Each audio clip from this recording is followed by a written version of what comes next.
کیا کام کرنا ہے، آپ کو جانا کہاں ہے، کارخانہ جانا ہے، سائزنگ جانا ہے، کرانہ دکان جانا ہے، میڈیکل جانا ہے، اسکول پڑھانا ہے، کیا کرنا ہے، کچھ کام نہیں ہے، ہم یہاں صرف عبادت کے لیے آئے ہیں۔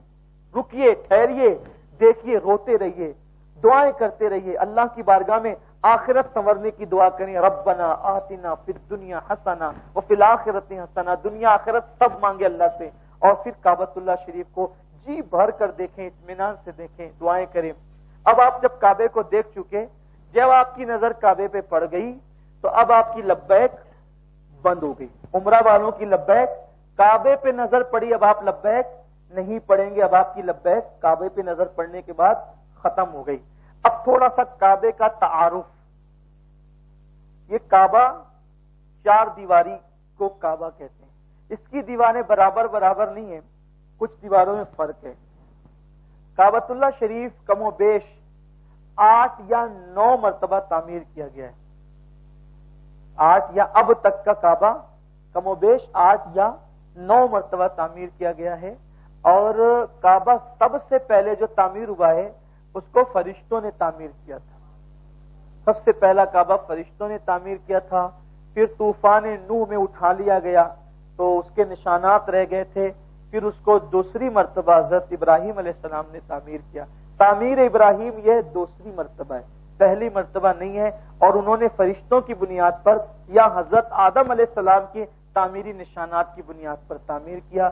اس کے بعد پھر جو ہے وہ قبیلہ بنو جرہم نے اس کو بعد میں اور اس کے حوالے سے مرمت کی، اس کی تزئین کی، پھر اس کے بعد جو ہے حضرت قریش نے تعمیر کیا حضور علیہ الصلوۃ والتسلیم کے ظاہری دور میں، پھر اس کے بعد جو ہے وہ حضرت عبداللہ ابن زبیر نے تعمیر کیا، پھر اس کے بعد جو حجاج بن یوسف نے تعمیر کیا، اسی طریقے سے تعمیرات ہوتی رہی، اور اب جو کعبۃ اللہ شریف کی تعمیر ہے وہ ایک ترکی بات کے جو بادشاہ ہے یہ ان کی تعمیر ہے، ورنہ کم و بیش کم زیادہ کے معاملات ہوتے رہے، مرمتیں ہوتی رہی، تو یہ کعبۃ اللہ شریف ہے۔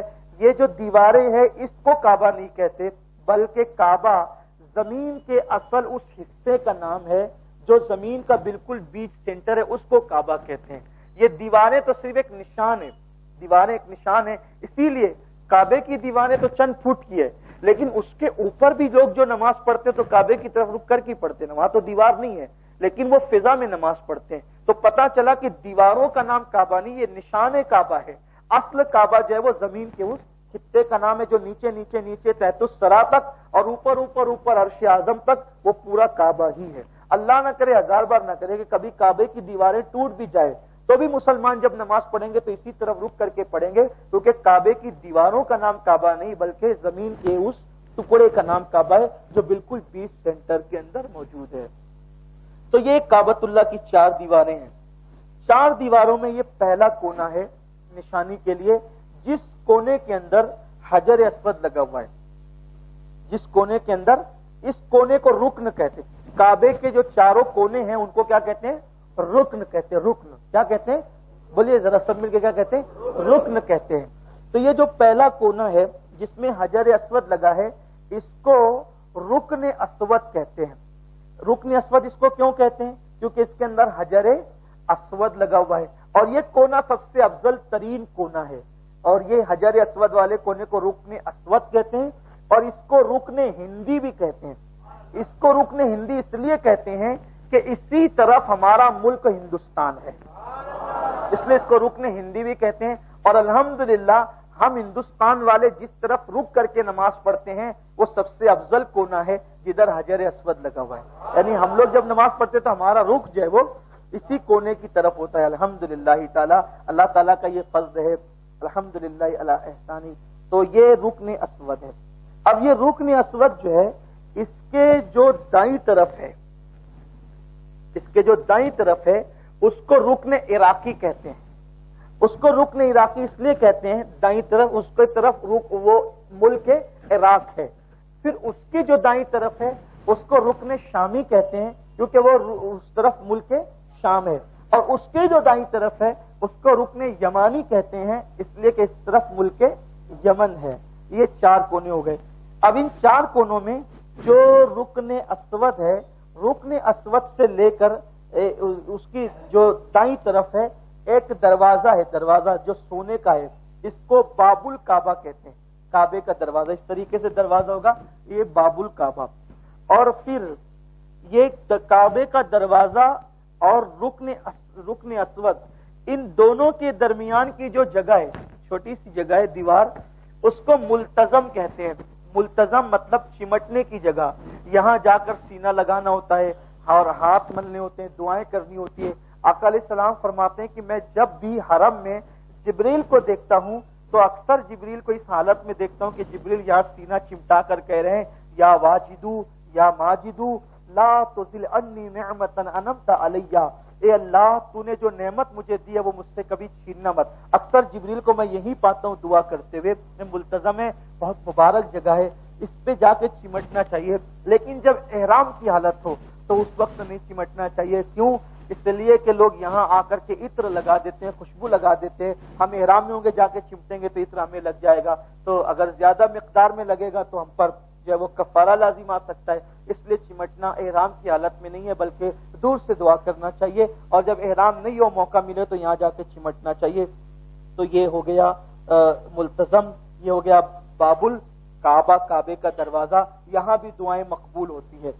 کعبے کے بالکل دروازے کے سامنے ایک جو ہے وہ کبہ ہے ایسے پیلے رنگ کا, اور اس کبے میں وہ کانچ لگی ہوئی ہے, اور اس میں اندر جو ہے وہ 2 قدم ہے. وہ قدم حضرت ابراہیم علیہ السلام کے قدموں کا نشان ہے. حضرت ابراہیم علیہ السلام کے قدموں کا نشان ہے, اسی لیے اس کو کہتے ہیں مقام ابراہیم. واتخذ من مقام ابراہیم مصلی, قرآن کی آیت ہے.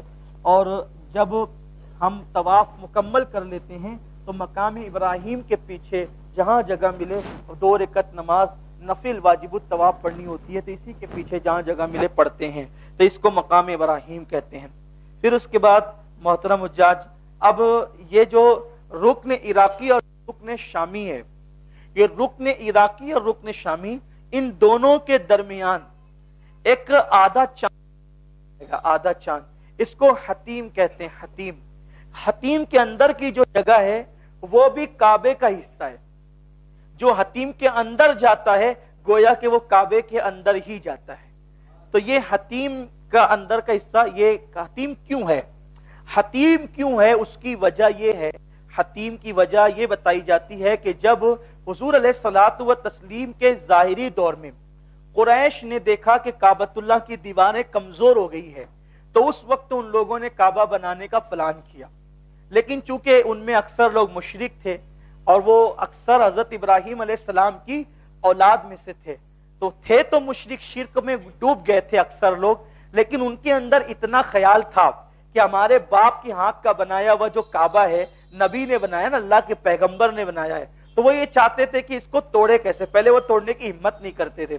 پھر بہرحال انہوں نے سوچا چلو شہید کر کے, اچھی نیت ہے, بنانا چاہیے. پھر انہوں نے میٹنگ کی, اور میٹنگ کر کے انہوں نے یہ فیصلہ کیا کہ ہم جو کعبہ بنائیں گے اس میں صرف پیور حلال کی رقم لگائیں گے, حرام پیسے سے کعبہ نہیں بنائیں گے. ان کے پاس پیسے تھے, حرام کے بھی تھے, حلال کے بھی تھے, لیکن انہوں نے کہا اللہ کے گھر میں, دیکھو مشرک تھے, کافر تھے, لیکن ان کو اتنا خیال تھا اللہ کے گھر کا کہ ہم لوگوں کو حرام پیسہ اس میں نہیں لگانا ہے, حلال لگانا ہے. تو انہوں نے حلال جمع کیا, تو حلال اتنا جمع ہوا کہ اتنی عمارت بن سکی, پوری عمارت نہ بن سکی. تو ان لوگوں نے سوچا کہ اب جو اتنی جگہ بچی ہے, اب پیسے تو ختم ہو گئے, تو کیا کرنا چاہیے. تو ان لوگوں نے یہ آدھا چاند کا نشان بنا دیا تاکہ لوگوں کو پتا رہے کہ کعبہ اتنا نہیں ہے بلکہ کعبہ یہاں تک ہے.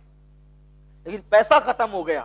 اب پیسہ ختم ہو گیا تو کیا کریں, تو اتنا نشان بنا دیا کہ بھئی یہ اتنا نشان ہے, یہ بھی کعبے کا حصہ ہے. تو لوگ جو طواف کریں گے اس سے باہر کریں گے, اندر سے جائیں گے تو طواف نہیں ہوگا. کیوں نہیں ہوگا؟ کیونکہ یہ بھی کعبے کا حصہ ہے. پیسے نہیں تھے اس لیے یہ جگہ چھوڑ دی گئی. آج تو پیسے ہے, سعودی چاہے تو سونے کا کعبہ بنا سکتی ہے نا. لیکن پھر یہ کیوں ہے؟ یہ حضور علیہ السلام کا کرم ہے. حضور علیہ السلام, حضور جانتے تھے کہ ایک وقت ایسا آئے گا, مالدار لوگ, بادشاہ لوگ, اور جو ہے وہ سورس والے لوگ, جن کے سورسز ہوں گے, وہ کعبے کا دروازہ کھلوا کے کعبے کے اندر جا سکیں گے.